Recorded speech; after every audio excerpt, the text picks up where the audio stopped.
Let's talk about enrollment, because enrollment is one of the big drivers of this change. Enrollment in Palo Alto is an interesting topic because, as you mentioned, it had gone up from the late 80s up until the early 2010s. Yep.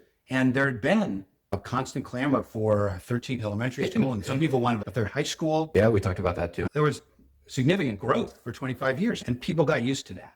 That was what was happening when the parcel tax came into being around 2001. Right. Is that we need more money because we have more kids. Right. That started changing in 2012. And that was the first year that kindergarten enrollment, which is the bellwether for all future enrollment, Right. peaked and started going down.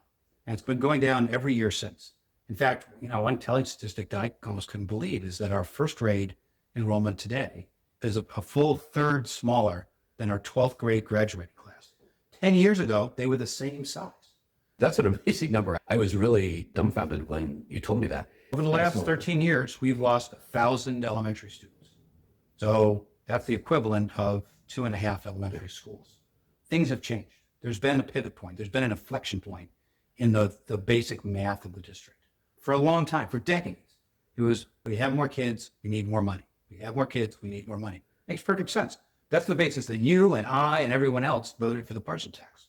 But now, for the last 10 years, things have changed. Now we have fewer and fewer kids, but property taxes are just as high, in fact, higher than they've ever been. And they're going to keep getting higher.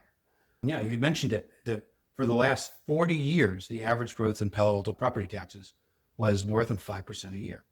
So if that's growing by 5% and the other thing's shrinking by at least 1 or 2% a year, then we've just got math that says that we're not going to need the same kind of growth in funding that we had before.